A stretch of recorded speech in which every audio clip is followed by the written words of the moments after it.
있습니다. 오늘은 무너진 중심을 바로 세우라 라는 제목으로 예레미야 38장 6절 말씀만을 한 줄 말씀만을 함께 보겠습니다. 예레미야 38장 6절입니다. 같이 읽겠습니다. 시작. 그들이 예레미야를 끌어다가 감옥들에 있는 왕의 아들 말기야의 구덩이에 던져 넣을 때에 예레미야를 줄로 달아내렸는데 그 구덩이에는 물이 없고 진창 뿌림으로 예레미야가 진창 속에 빠졌더라. 올 초부터 요한복음을 계속해서 살펴보고 있는데 오늘은 잠깐 이제 좀 화제를 돌려서 지난주 새벽 기도 시간에 묵상했던 예레미야 말씀을 나누려 합니다. 여러분 역사 이야기를 좋아하십니까? 역사 이야기 좋아하세요? 제가 몇 주 전에 창원의 어느 카페에서 성경을 읽고 있는데 알바생인 자매가 성경을 읽으시네요 하고 이렇게 반갑게 인사를 했습니다. 그래서 교회를 다니냐고 물으니까 자기 태어날 때부터 안민동에 있는 하나교회를 다닌다고 얘기합니다. 그래서 제가 이제 목사라고 하니까 너무 반가워하면서 자기는 역사 이야기를 좋아해서 목사님이 이제 그 성경에 있는 역사 이야기를 할 때는 설교를 되게 잘 듣는데요. 적응하면서 듣는데요. 그런데 이제 자기가 이제 청년이 되어서 사회생활도 하고 또 이렇게 알바도 하고 하다 보니까 요즘 교회 잘 안 나가고 있다고. 그래서 그냥 온라인으로 그냥 예배 드린다고 그러더라고요. 그래서 마침 손님 없는 시간이어서 또 제 얘기도 하고 또 그 자매 얘기도 듣고 그러면서 꼭 교회를 나가라고 제가 공연을 했습니다. 그러다가 제가 또 지난주에 그 카페를 갈 일이 있어서 가서 지난주에 교회를 갔었냐고 물으니까 갔었대요. 갔는데 목사님께서 설교 시간에 오랜만에 왔다고 자기 이름을 불러가지고 민망해서 못 갔다고 그렇게 얘기를 했습니다. 오늘 예레미야 얘기를 하려면 유다의 마지막 역사 이야기를 해야 하는데 그 자매처럼 역사에 대해서 이렇게 관심이 없으시면 재미없는 이야기일 수 있습니다. 예레미야 선지자는 유다 역사에서 마지막 멸망하는 그 시기에 유다 백성들과 함께 민족의 운명을 함께 했던 그런 위대한 선지자였습니다.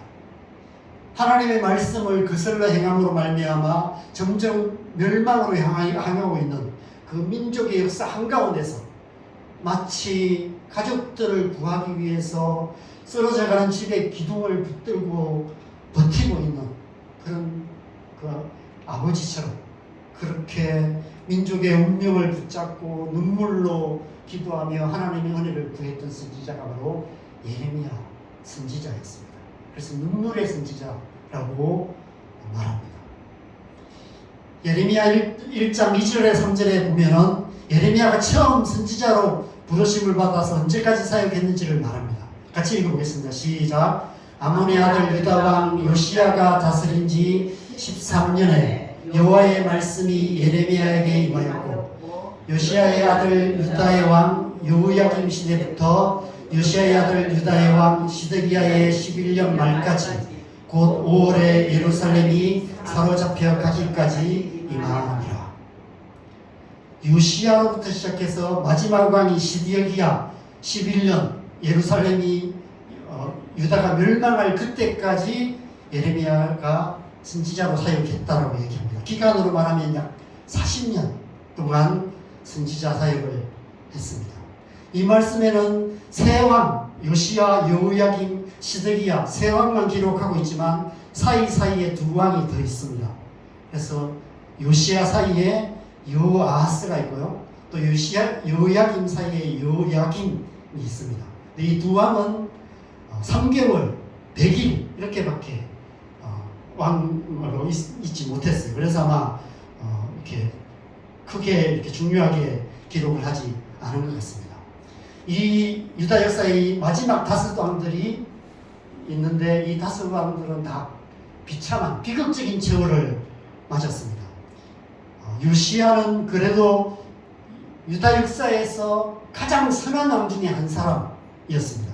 8살의 왕이 되어서 31년 동안 왕으로 있었는데 마지막에 애굽과의 전쟁에서 전사합니다. 39살, 40살밖에 안 되는 나이에 전사하고 맙니다. 안타깝게도. 그래서 요시야의 셋째 아들인 여호아하스가 왕이 되어지는데 애굽왕 바로가 석 달 만에 그를 애굽으로 잡아가요. 그래서 여호아하스는 애굽으로 포로로 끌려가서 애굽에서 삶을 마칩니다. 그리고 바로가 둘째 아들인 요야김을 왕으로 세웁니다. 그래서 여기 요야김이 11년 동안 통치를 하는데 그 11년 동안 통치하는 사이에 국제 정세가 바뀌어요. 애굽이 강대했다가 그래서 애굽의 영향력 속에 있었는데 바벨론이 더 강성해지면서 바벨론이 애굽을 이기게 돼요. 그래서 이 여호야김 말년에는 바벨론의 지배를 받게 됩니다. 그래서 이제 그 바벨론의 지배 아래 있게 되는데 이 여호야김이 마지막에 바벨론을 배신해요. 그래서 애국과 손을 잡습니다. 그러는 바람에 바벨론이 유다를 침공하여서 여호야김을 바벨론으로 포로로 끌고 가버립니다. 그리고 그 아들 여호야긴을 왕으로 세워요. 그런데 그도 마음에 안 들었는지 바벨론이 석 달 열흘 만에 100일 만에 여호야긴도 바벨론으로 포로를 끌고 가 버립니다. 그리고 요시야의 막내 아들인 시드기야를 왕으로 세웁니다.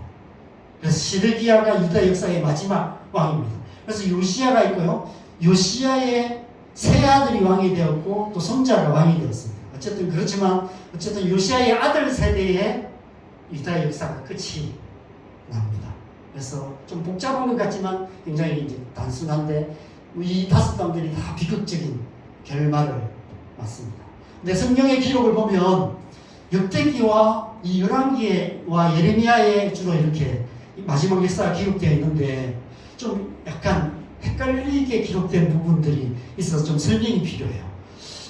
역대상 3장 15절에 보면 요시야의 아들들을 얘기하는데 요시야의 아들들을 4명을 얘기합니다. 맏아들 요하난과 둘째 요야김과 셋째 시드기야와 넷째 살룸에 대해서 얘기해요. 4아들이 있다라고 얘기합니다. 그런데 이 맏아들 요하난에 대해서는 성경에 다른 기록이 없어요. 여기밖에 안 나와요. 그래서 학자들은 이 요하난은 일찍 죽었을 것이다 이렇게 추측을 합니다. 일찍 죽어서 어릴 때 죽어서 요하난은 그냥 이름만 있을 것이다 라고 이야기합니다. 그리고 이제 요시야에 이어서 왕이 두 번째로 그 다음에 왕이 되었던 여호아하스는 살룸입니다. 마지막 넷째로 기록된 살룸이 여호아하스입니다. 예레미야 21장 11절에 나와요. 여호와께서 유다 왕 요시야의 아들 곧 그의 아버지 요시야를 이어서 왕이 되었다가 이곳에서 나간 살룸에 대하여 이와 같이 말씀하시니라 이렇게 말합니다. 살룸이 애굽으로 잡혀간 살룸이 여호아하스라고 말합니다. 그런데 이 살룸을 넷째 아들로 기록하고 있어요. 역사상에서는. 그런데 이 여호아스가 왕이 될 때가 그의 나이 20세였다. 23세였다라고 말하고 있습니다. 여호아스가 왕이 될 때 나이가 23세였다라고 합니다. 그래서 예루살렘에서 석 달간 다스리니라라고 말씀해요. 그래서 그의 어머니 이름은 하무달이다. 림나 예레미야의 딸이더라라고 말씀하고 있습니다.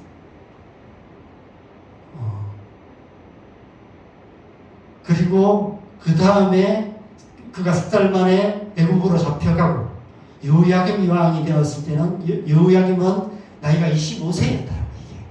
그러면 이제 여호야김이 더 형이죠, 그죠? 2살 더 많습니다. 여호아하스 살룸은 여호야김보다 2살이 어린 나이입니다. 그런데 그가 이제 여호야김이 11년을 통치하고 나중에 바벨론으로 끌려가고 그의 아들 여호야김이 왕이 되었다가 100일 만에 또 사로잡혀 가요. 그리고 남은 아들인 시드기야가 왕이 되었는데 유다의 마지막 왕이 되었는데 시드기야가 왕이 될 때는 나이가 21세였다라고 얘기합니다. 자, 11년이 지난 후인데도 21세였다는 거예요. 그러면 그 전에는 10살밖에 안 됐다는 것이죠. 예. 이 여호아스가 왕이 되고 이럴 때 나이가 10살이었다는 거예요. 그러면 나이로 보면 이 시드기야가 막내 넷째 아들이죠. 나이가 그죠? 그래서 그런데 이 역대상에서는 이 순서를 바꾸어 나와요. 시드기야와 살룸의 순서가 바뀌어 있는 것을 보게 됩니다. 성경에 이처럼 아들의 순서를 바꾸어 기록하는 경우가 많이 있는데 창세기 11장에도 보면 데라가 70세에 아브람과 나홀과 하란을 낳았더라 이렇게 말하는데 실제로 장자는 하란입니다. 하란이 나이가 더 많아요. 나중에 이제 이렇게 이 부분은 좀 설명이 많이 필요한 부분이어서 구체적으로 설명하지 않겠지만 그 말씀을 그 문맥을 잘 보면 하란이 훨씬 나이가 많습니다. 장자는 하란이에요. 그런데 이제 학자들은 구속사적인 관점에서 성경을 기록하기 때문에 이 아브라함을 장자로 이렇게 기록했다라고 이야기를 합니다. 아마 시드기야와 살룸의 순서를 바꾸어 기록한 이유도 그 때문일 것 같습니다. 살룸은 자이든 타이든 애국으로 되돌아가 버렸기 때문에 아마 순서를 바꾸어 기록한 것이 아닐까 저는 그렇게 생각합니다. 아무튼 요시야로부터 시작해서 이 모든 왕들이 다 비극적인 최후를 맞는데 시드기야가 가장 비참한 최후를 맞습니다. 그가 21살의 왕이 되어서 11년 동안 통치하고 11년 만에 멸망을 하는데 그의 최후의 모습을 성경은 이렇게 기록하고 있습니다. 열왕기하 25장 7절 같이 읽겠습니다. 시작. 그들이 시드기야의 아들들을 그의 눈앞에서 죽이고 시드기야의 두 눈을 빼고 노사슬로 그를 결박하여 바벨론으로 끌고 갔더라. 이 시드기야가 이 세상에서 본 마지막 장면은 예루살렘 성과 여호와의 성전이 불타는 모습, 그리고 수많은 백성들이 죽임을 당하는 모습, 그리고 자기의 아들들이 죽임을 당하는 모습이었습니다. 그의 나이가 32살이었어요. 아마 아이들이 다 어렸을 거예요. 많아봐야 10대 초반이었을 것입니다. 아마 갓난아이들도 있었겠죠. 눈에 넣어도 아프지 않을 아이들이 죽임을 당하는 모습을 피눈물을 흘리며 지켜보아야 했고 끝에는 그 두 눈마저 뽑히고 눕사슬로 결박되어서 바벨론으로 끌려가 죽음보다 못한 지옥 같은 삶을 살아야 했습니다. 왜 유다 왕국이 이처럼 비참한 최후를 맞을 수밖에 없었을까요? 예레미야 38장 6절에 보면 오늘 본문에는 오늘 본문에 일어난 사건은 아마 이 비극적인 사건이 일어나기 한 1, 2년, 2, 3년 전에 일어났던 사건인 것 같습니다. 유다의 국왕들이 예레미야 선지자를 붙잡아서 구덩이 진창 속에 던져버리고 있습니다. 그 앞에 말씀인 예레미야 36장과 37장에 보면 36장에는 요야김 왕의 때에 있었던 사건을 기록해요. 그리고 한 장을 넘어가면 37장에는 시드기야 왕 때 일어났던 사건을 기록합니다. 이 두 사건을 연이어 기록하고 있어요. 그래서 이 두 왕의 모습을 보여주고 있어요. 이 두 왕의 모습을 통해서 유다가 멸망할 수밖에 없는 이유를 보여주고 계세요. 36장에 보면 계속해서 하나님의 심판을 말씀하는, 심판을 선포하는 예레미야 선지자를 눈의 가시처럼 여기는 요야김 왕의 모습을 보게 됩니다. 요야김 왕은 예레미야를 정말 싫어했던 것 같아요. 그래서 선지자 활동을 하지 못하도록 거의 구금시켜 놓았어요. 감금시켜 놓았죠. 그래서 마음껏 전할 수가 없었습니다. 그래서 하나님께서 예레미야에게 요시야 왕 때부터 처음 하나님 말씀하신 그때부터 지금까지 하나님이 하신 말씀을 다 기록하여서 서기관 바룩을 통해서 두루마리에 기록하여서 요야김 왕에게 선포하라, 이스라엘 백성들에게 선포하라라고 말씀하십니다. 당시 그 두루마리는 양의 가축을 얇게 펴서 만든 양피지였을 것입니다. 그래서 예레미야가 서기관 바룩에게 지금까지 한 말씀을 다 전해요. 그래서 서기관이 바룩이 이제 예레미야 앞에서 그 양피지에다가 그 모든 말씀을 다 기록합니다. 그리고 그 모든 말씀을 가지고 금식일에 여호와의 성전에 모여 있는 백성들에게 그 말씀을 다 선포해요. 그러자 그 말씀을 들은 아마 그 자리에 이 여호야김은 나와 있지도 않았던 것 같습니다. 여호야김은 그냥 따뜻한 화롯불 옆에 앉아 있었던 것 같아요. 그 말씀을 들은 국관들이 깜짝 놀랍니다. 그래서 놀라서 그 말씀, 그 두루마리를 받아가지고 여호야김 왕 앞에 가서 보고를 하면서 그 말씀을 양독합니다. 여호야김 왕이 그 말씀을 듣고 어떻게 했을까요? 오늘 본문보다 한참 앞에 말씀인 예레미야 4장 4절에 이런 말씀이 있습니다. 같이 읽겠습니다. 시작. 유다인과 예루살렘 주민들아, 너희는 스스로 할례를 행하여 너희 마음 가죽을 베고 나 여호와께 속하라. 그리하지 아니하면 너희 악행으로 말미암아 나의 분노가 불같이 일어나 사르리니 그것을 끌 자가 없으리라. 하나님께서 예레미야 선지자를 통해서 예레미야를 선지자로 부르시고 하나님의 말씀을 전하게 하신 이유가 이 말씀에 있습니다. 이 하나님의 말씀을 듣고 스스로 할례를 향하고 마음 가죽을 베고 회개해라. 그렇지 아니하면 나의 분노가 불같이 일어나 너희를 살게 될 것이다 라고 말씀하셨습니다. 여호야김 왕이 이 예레미야 선지자가 전한 말씀을 듣고 이렇게 반응을 했어야 되죠. 그런데 그 반대로 합니다. 36장 22절에서 23절에 보면 그 겨울 궁전에 앉아서 화롯불 앞에 앉아서 그 신하가 읽어주는 그 말씀을 듣고 면도칼로 그 가죽 두루마리를 베어서 화롯불에 던져서 두루마리를 모두 불태워버립니다. 그 말씀이 자기 마음에 들지 않습니다. 듣기 싫은 말씀이었기 때문에 그렇습니다. 하나님의 말씀을 완전히 무시하는 여호야김 왕의 모습, 이 모습이 당시 유다 백성들의 모습이었던 것이죠. 당시 유다 백성들의 영적인 상태였습니다. 그들이 하나님의 말씀을 안 듣는 것이 아닙니다. 그들은 하나님의 말씀을 들었습니다. 그런데 나름대로 열심히 하나님의 말씀을 읽고 들었지만 듣기 좋은 말씀만 들었습니다. 듣기 좋은 말씀만 듣고 듣기 좋은 말씀에만 아멘했고 듣기 싫은 말씀은 완전히 무시해버렸습니다.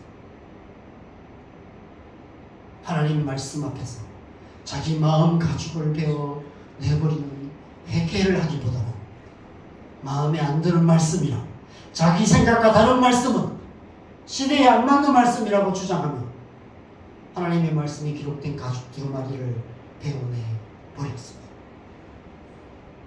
그리고 마음에 드는 말씀만 모아서 자기들만의 성경을 만드는 악마의 편집을 하고 있었던 것입니다.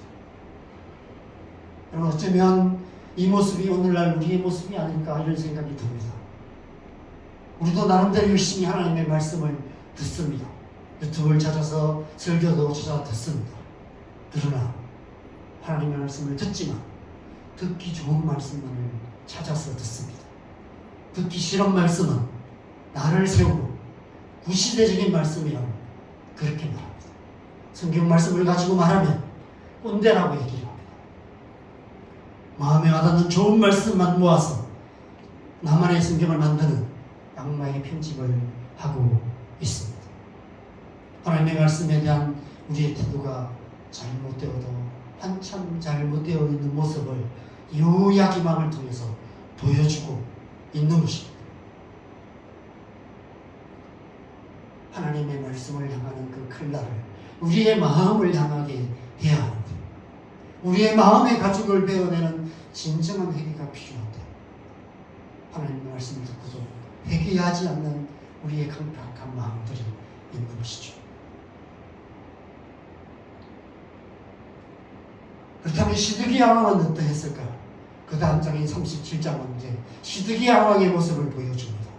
37장 3절에 보면 같이 읽겠습니다. 시작. 시드기야 왕이 셀렘의 아들 여후갈과 마세야의 아들 제사장 스바냐를 선지자 예레미야에게 보내 청하되 너는 우리를 위하여 우리 하나님 여호와께 기도하라 하였으니.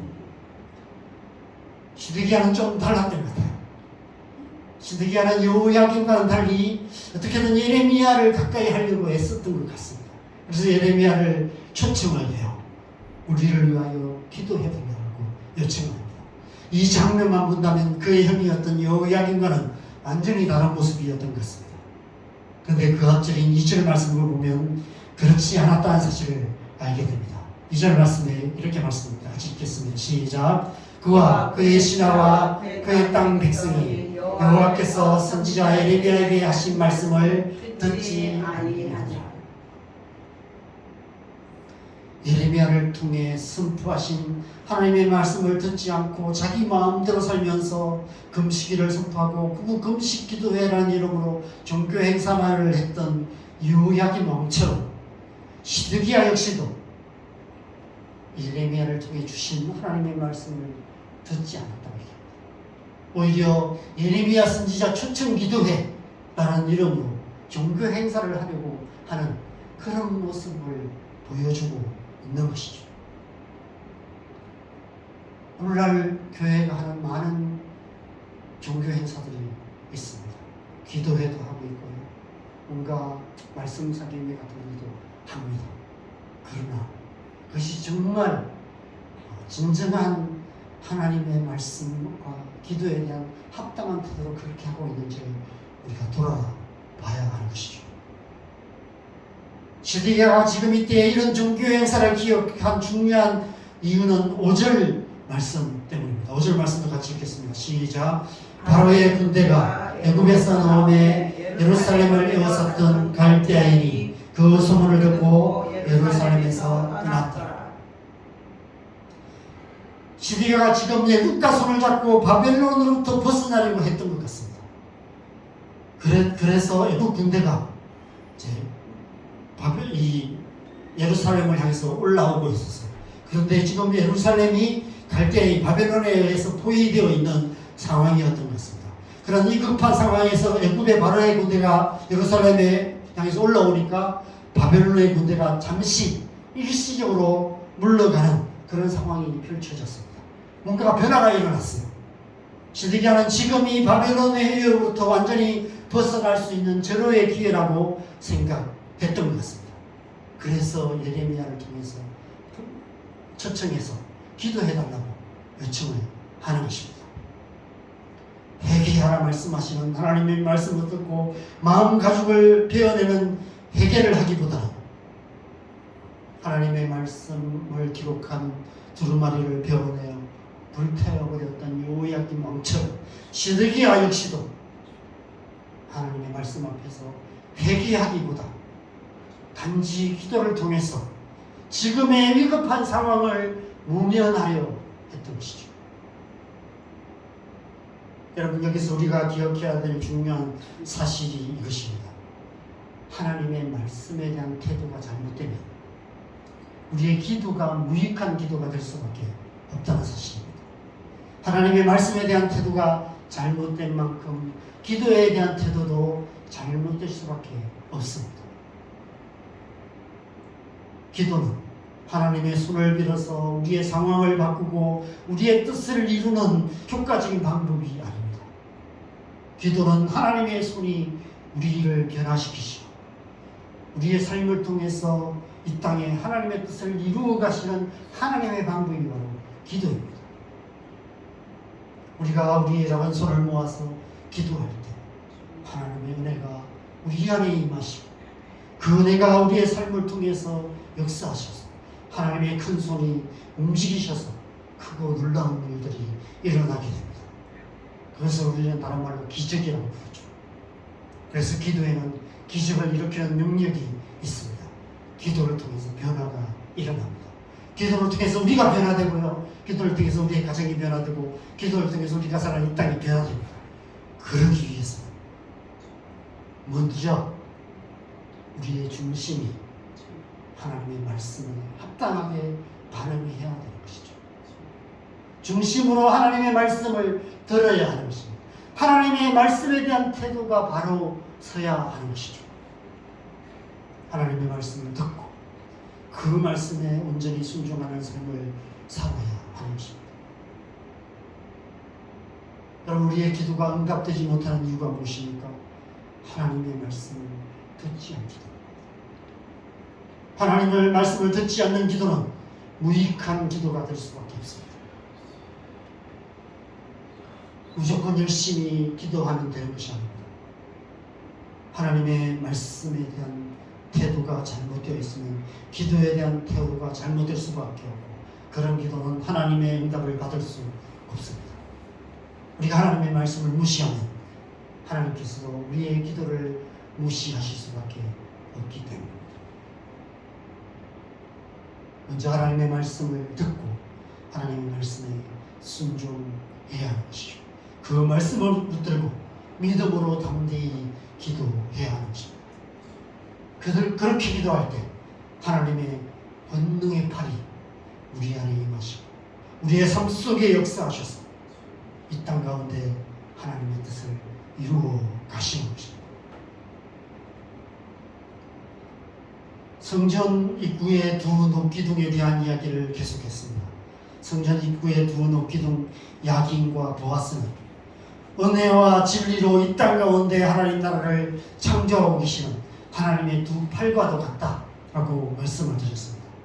대초에 하나님께서 두 팔 걷어 올리시고 이 세상을 창조하셨고 흙으로 사람을 빚으셔서 우리를 만드셨듯이 지금 이 시간에도 하나님께서 두 팔 걷어 올리시고 우리의 삶 속에 이 땅 가운데 하나님 나라의 역사를 이루어가고 계십니다. 그래서 하나님은 일하시는 하나님이라고 말씀하십니다. 두 팔 활짝 벌려서 이 세상을 안으시고 우리를 품에 안으셔서 우리 안에 하나님 나라의 역사를 이루어가고 계세요. 그래서 우리는 날마다 그 하나님께 가까이 나아가 하나님 품 안에 거하는 삶을 살아가야 합니다. 어떻게 하나님께 가까이 나아갈 수 있을까요? 그래서 이 야긴과 보아스는 우리의 입장에서 보면 기도와 말씀이라고 말할 수 있습니다. 우리 신앙의 두 다리와 같아. 우리의 신앙의 두 다리는 기도와 말씀입니다. 기도와 말씀의 두 다리가 건강해야만이 우리가 걸어갈 수 있고 뛰어갈 수 있습니다.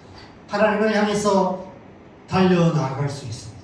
하나님을 향해서 날마다 더 가까이 나아갈 수 있습니다. 신앙생활은 기도와 말씀으로 날마다 하나님께 더 가까이 나아가는 삶을 살아가는 것이죠. 그래서 올바른 신앙생활은 이 기도와 말씀에 대한 우리의 태도에 달려 있는 것입니다. 말씀과 기도로 우리가 날마다 회개하고 날마다 새롭게 거듭나고 날마다 성령으로 충만함을 받을 때 하나님 안에 거하는 안식을 누릴 수 있게 되는 것입니다. 그렇게 할 때 우리는 하나님이 어떤 분이신지를 알게 되고 하나님의 선하시고 기뻐하시고 온전한 뜻이 무엇인지 잘 분별하여서 하나님의 백성답게 살아갈 수 있는 것입니다. 그래서 여러분, 우리가 교회 생활 가운데 가장 많이 듣는 설교의 주제는 말씀과 기도입니다. 저도 설교를 하다 보면 결론은 언제나 똑같을 때가 많습니다. 말씀과 기도. 말씀과 기도밖에 다른 길이 없어요.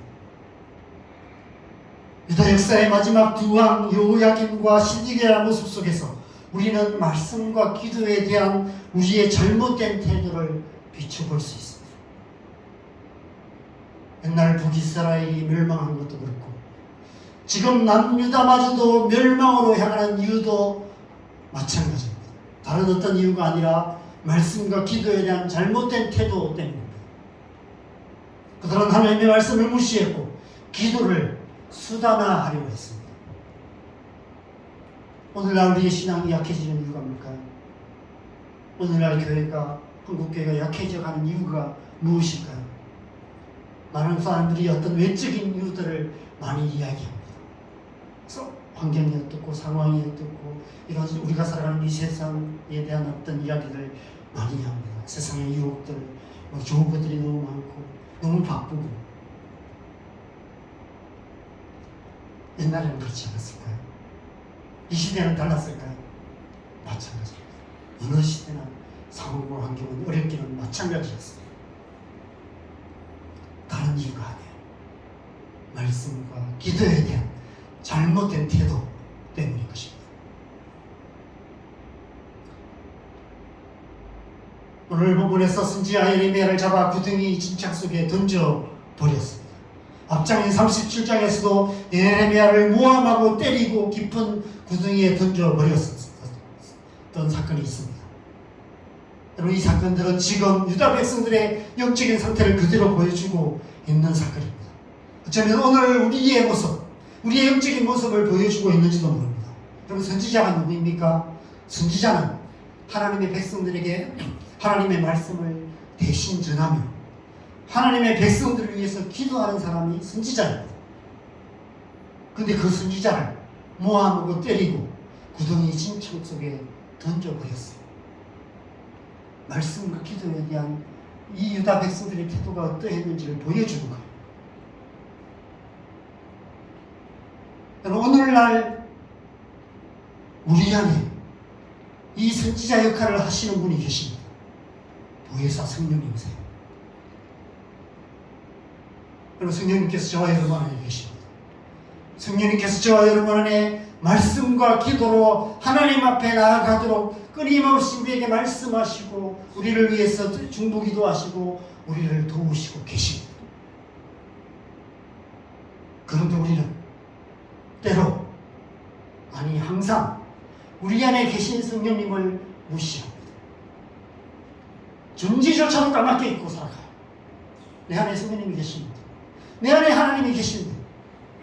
그 성령의 음성을 귀 기울이지도 않고 성령의 도우심을 구하지도 않고 그 성령님의 존재조차도 무시하고 때로는 모함하고 때리고 구덩이 진창 속에 던져놓고 있는 것 같습니다. 성령 충만이나 성령의 은사나 성령의 역사에 대해서 무지합니다. 성령 세례에 대해서 성령의 은사는 초대교회에 끝났다라고 얘기를 합니다. 심지어 오늘날 성령의 어떤 방언이나 성령의 은사들은 마귀가 주는 거다라고 그렇게 가르치는 목사님들도 계세요. 성령의 세례도 초대교회에 있었던 사건이라고 얘기합니다. 오늘날 성령의 나타남과 능력이 교회 안에 나타나지 않고 있어요. 그냥 성령의 나타남과 능력에 대해서는 막연한 거부감, 두려움을 갖고 있습니다. 여러분, 우리가 성령의 도우심이 없이는 말씀과 기도의 삶을 살아갈 수가 없어요. 성령의 도우심이 없이는 하나님께 가까이 나아갈 수 없습니다. 말로만 말씀과 기도 하면서도 점점 더 말씀을 멀리하고 점점 더 기도를 게을리하고 점점 더 하나님과 관계없는 삶을 살아갈 수밖에 없습니다. 여러분, 말씀과 기도에 대한 우리의 태도를 점검할 수 있는 아주 쉽고 간단한 기준이 있습니다. 제가 새벽 기도에도 시간에도 이 말씀을 나누었습니다. 물론 절대적인 기준이라고 할 수는 없지만 중요한 기준 중에 하나는 시간입니다. 하나님의 말씀을 읽고 듣고 묵상하는 일에 얼마나 많은 시간을 드리고 있는지, 하루 중에 얼마만큼의 시간을 말씀 앞에 나아가고 있는지. 여러분, 우리가 너무 분주한 세상을 살다 보면 우리도 모르게 하나님 말씀을 멀리하게 됩니다. 너무 바쁘다는 핑계를 대지만 따지고 보면 대부분 헛된 일에 시간을 빼앗긴 채 살아갑니다. 그냥 TV 옆에 멍하니 앉아있기도 하고 그냥 끊임없이 핸드폰 만지작거리고 있고 그런 우리의 모습들을 보게 됩니다. 시간이 없다고 말하지만 실상은 우리 안에 하나님의 말씀에 대한 태도가 잘못되어 있기 때문에, 하나님의 말씀을 사모하는 마음이 없기 때문에 그렇습니다. 하나님의 말씀을 즐거워하는 마음이 없기 때문입니다. 이 세상이나 세상에 있는 것들을 살아가며 세상의 안락함에, 세상의 즐거움에 빠져서 헛된 웃음을 지으며 살아가는 시간들이 얼마나 많은지를 돌아보시면 좋겠습니다. 기도 생활도 마찬가지입니다. 우리가 아까 함께 찬양했던 찬송가 364장처럼 내 기도하는 그 시간, 그때가 가장 즐겁다, 이런 고백이 정말 우리의 고백이 되고 있는지를 한번 돌아보시면 좋겠습니다. 하루 중 우리가 기도하는 시간은 얼마나 됩니까? 내 기도하는 그 시간, 그때가 가장 즐겁다면 당연히 시간 날 때마다 기도하겠죠. 시간이 없으면 시간을 내서도 기도할 겁니다. 틈만 나면 기도할 겁니다. 게임에 빠진 아이들이 시간 날 때마다 게임하고, 시간이 없어도 어떻게든 시간 내서 게임하고, 때로는 부모님 몰래 밤새워 게임하다가 아침에 눈이 밝게 되어서 학교 가서 졸다가 와서 다음날 또 집에 와서 또 게임하고 그러는 것처럼, 정말 기도가 즐겁다면, 정말 말씀에 즐거움이 있다면 우리는 틈만 나면 말씀 앞에 나가고 틈만 나면 기도하겠죠. 그런데 우리의 마음이 그렇지 않는 것 같습니다. 말로는 말씀과 기도, 말씀과 기도 하지만 실제로 우리의 마음에 말씀과 기도를 즐거워하는 마음이 없는 것 같습니다. 저도 마찬가지인 것 같아요. 목사들도 마찬가지인 것 같습니다. 이렇게 설교하지만 다른 일에 더 분주한 우리의 모습들을 보게 됩니다. 우리의 진정한 영적인 상태는 우리의 삶의 시간표를 보면 알 수 있습니다. 하루 24시간 중에 말씀과 기도의 시간을 얼마나 많이 갖고 있는가, 말씀과 기도의 시간이 몇 시간인가가 우리의 영적인 현주소라고 할 수 있습니다. 우리 안에 하나님의 말씀을 사모하는 마음, 기도를 즐거워하는 마음이 필요합니다. 어떻게 그 마음을 가질 수 있을까요? 말씀을 사모해야지, 기도를 즐거워해야지 한다고 됩니까? 성령의 은혜가 필요한 것이죠. 성령께서 그 일을 하시는 것입니다. 성령께서 그 일을 하시기 위해서 우리 안에 계시는 거예요. 성령의 은혜가 우리 안에 임할 때 우리 안에 말씀을 사모하는 마음이 생기고, 그래서 우리가 말씀 앞에 나아가게 되는 것입니다. 성령의 은혜가 우리 안에 임하실 때 그 은혜가 우리 안에 기도하는 마음을 불러일으켜 주시고 기도의 영을 주시고, 그래서 계속해서 기도하게 하시는 거예요.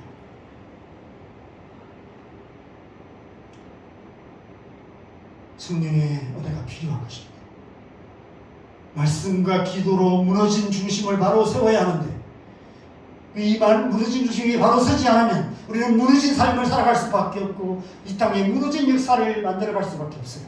하나님 나라의 역사를 이루어갈 수 없습니다. 어떻게 우리 안에 무너져 있는 이 중심을 바로 세울 수 있을까요?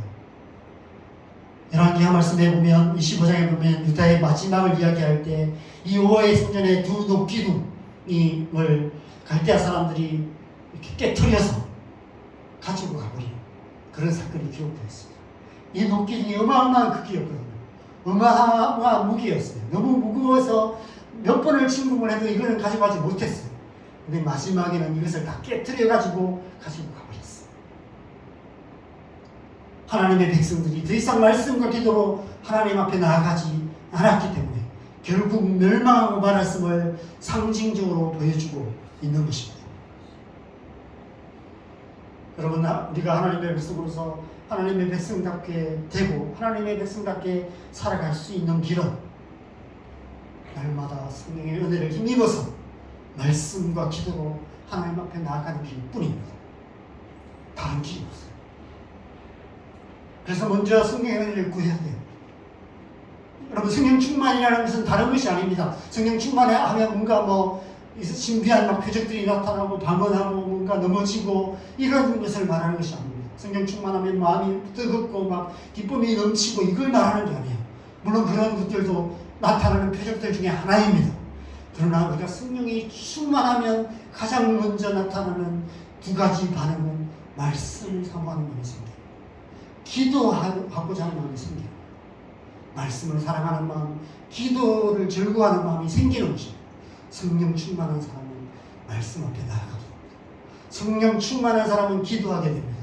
내가 지금 성령 충만한가 아닌가는 내가 말씀을 계속해서 읽고 듣고 묵상하고 있는가 아닌가, 기도하는 시간들을 더 깊이 갖고 있는가 아닌가, 그 속에서 하나님을 깊이 만나고 있는가 아닌가, 그것을 통해서 알 수 있는 것입니다.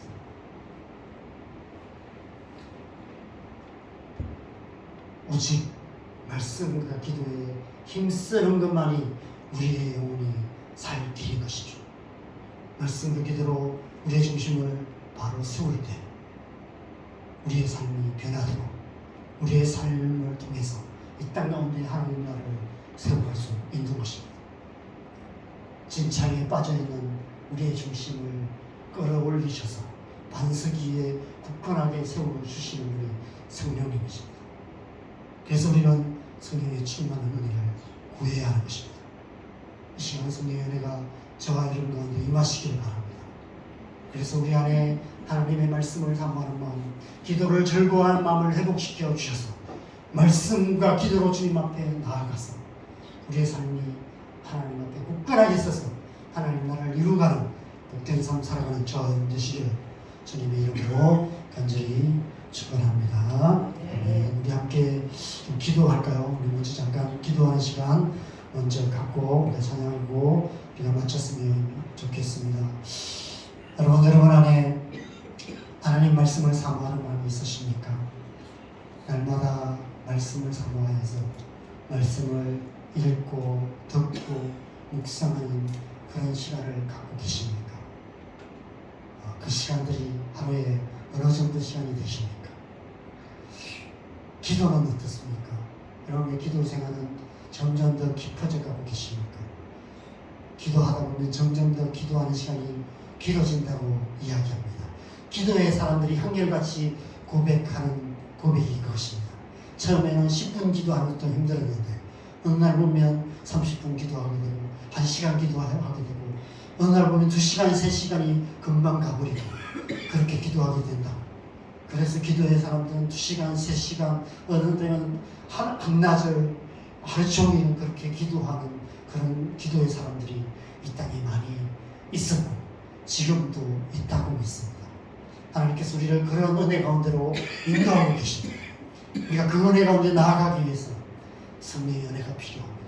우리가 성령으로 충만하게 될 때, 성령의 은혜가 우리 안에 임하실 때 우리 안에 말씀을 사모하는 마음, 기도를 즐거워하는 마음을 회복시켜 주시고 그래서 우리가 말씀과 기도로 주님 앞에 나아가게 될 줄 믿습니다. 하나님 이 시간 우리 가운데 주의 은혜를 부어주셔서 우리를 주의 성령으로 충만하게 하셔서 말씀을 사모하는 마음, 기도를 즐거워하는 마음으로 하나님 앞에 더 가까이 나아가게 하여 주시옵소서. 그동안 하나님 말씀을 읽기를 게을리했고 말씀을 듣기를 게을리했고 말씀을 묵상하기를 게을리했던 우리의 죄를 용서하여 주시고 기도를 게을리했던 우리의 죄를 용서하여 주시고 다시 한번 말씀과 기도로 주님 앞에 나아가기에 힘쓸 수 있도록 주님 성령님 도와주시옵소서. 시간 우리가 함께 기도하는 시간 갖겠습니다. 기도하시겠습니다. 하나님 아버지